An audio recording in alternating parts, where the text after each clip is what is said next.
If for some reason you're unaware, Elon Musk recently launched a Tesla Roadster into space on a LARF. But the float Sam of the internet couldn't resist the opportunity to claim it's a hoax. Because apparently nothing ever actually happens anymore. It's all just a conspiracy.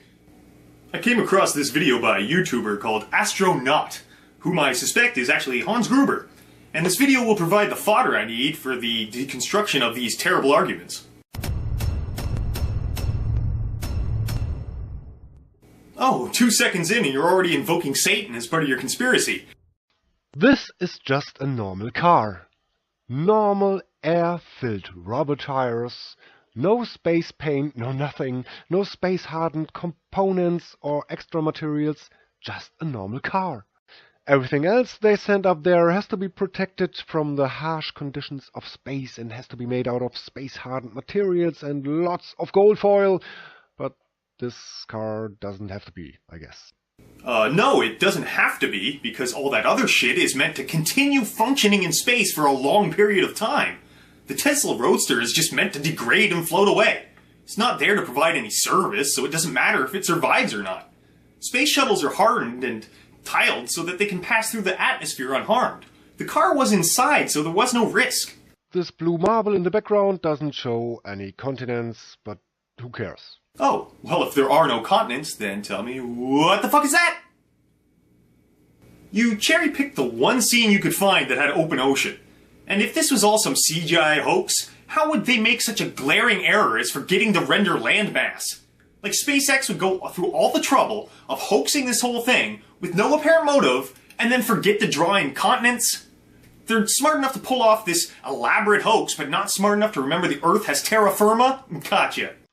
According to all space agencies and all mainstream media, the space up there is absolutely cluttered with space debris. So I don't even see how they can go more than 5 minutes without crashing into anything, but alright. Couldn't go 5 minutes, eh? And you based that on what exactly? An assumption you made in your own head and then believed like a fucking moron? Yes, the Earth is surrounded by debris, but you obviously don't understand the scale involved. There are huge amounts of space between them. If that wasn't the case, then our satellites would be smashing into each other all the fucking time. People proficient in mathematics can put things in orbit knowing when and where they will collide with other things. Let's look close to home, in orbit around the planet at the International Space Station. A piece of bare metal in space under constant sunlight can get as hot as 260 degrees Celsius. If they need to handle bare metal, they wrap it in special coatings or blankets to protect themselves. And yet in the shade, an object will cool down to minus 100 degrees Celsius. In space, it's as cold as it can get.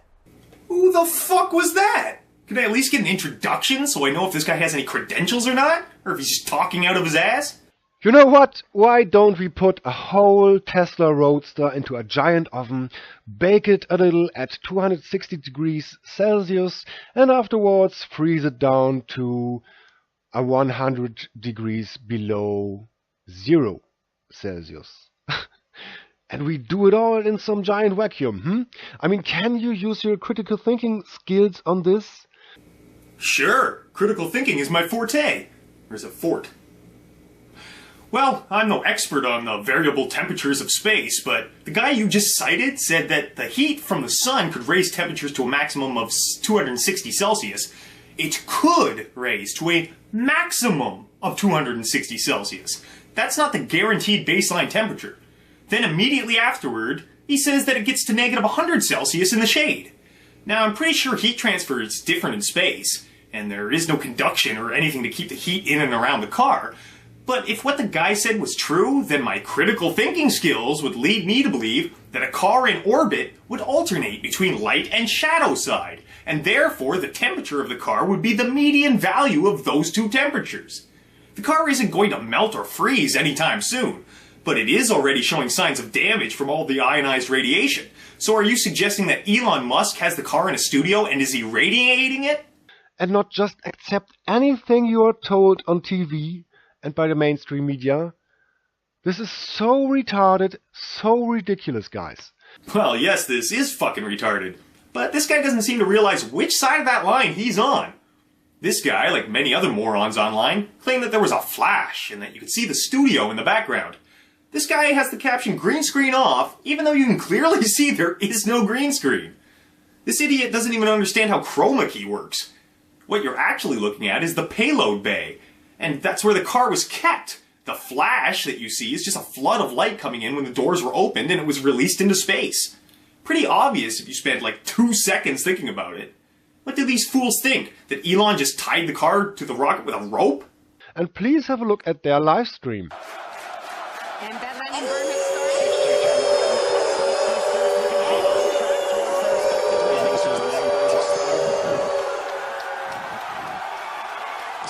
You can easily see here that in the live stream, these boosters landed on white circle landing pads. Oh, really? Well, looks like you got me. There's no denying that one, folks. There's no way I could possibly debunk something like that. Let's take a look at it again, guys. And in this official SpaceX footage, which is labeled recorded live on 6th February this year, 2018, they show different landing pads. Did you see it? One of the pads was white, and the other one was black. One camera is on rocket 1, and the other one is on rocket 2. So this guy is either an idiot or a fucking liar. I hope at least some of the die-hard SpaceX fans watching this may begin to think about what they are celebrating here and can open their eyes to the truth. God bless you guys. Thanks for watching and have a nice day.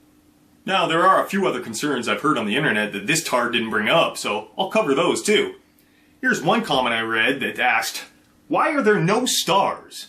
Well, anybody who's ever operated a fucking decent camera knows what an ISO setting is. If you don't, then you have no business commenting on what a camera should or should not pick up. There's way too much contrast in order to see things like stars in the background. You'd have to blow out everything in the foreground until they're just white blurs. This is the same reason you don't see stars in the moon landing footage. The light sources in the foreground drowned out everything else. Here's another gem. The colors look fake. Huh, well no shit, you're seeing it through a camera, not your eyes, and there's no atmosphere to distort anything. I'd be more suspicious if the color didn't appear differently. Oh, I love this one. This is all a hoax so NASA can make more money. What? SpaceX is a private company. They don't get any tax money, you fucking dolt. I've heard people suggest that it's a play to drive up SpaceX stock, but quite frankly, I don't see how this would help that. If anything, stockholders would see this as a huge waste of company resources. Elon has nothing much to gain from doing this. He's already rich and influential. He doesn't care about the stock prices. He's doing his own thing. Besides, they admitted that they missed their mark and that the car is going to fly past Mars. And if this was a hoax, why would he include a failure? Oh, let me guess, he's playing that 4D chess. The final kicker is that, if you had access to a powerful enough telescope, you too could have actually seen the car floating through space with your eyes, as Michael Schwartz of the Tanagra Observatory was able to do. This isn't rocket science, folks. Well, actually, I suppose it is. But the problem is with the flat earthers and the synthetic method, which postulates that you must personally observe something for it to be considered true. Sure, maybe you haven't personally witnessed the roundness of the earth yourself, and you have unfounded doubts about the science behind it. But you have also not observed the earth from space to confirm that it is flat either. All you know is that the ground looks flat from ground level. An ant on a basketball would also think he's walking on a flat surface, and flat earthers share a similar intellect.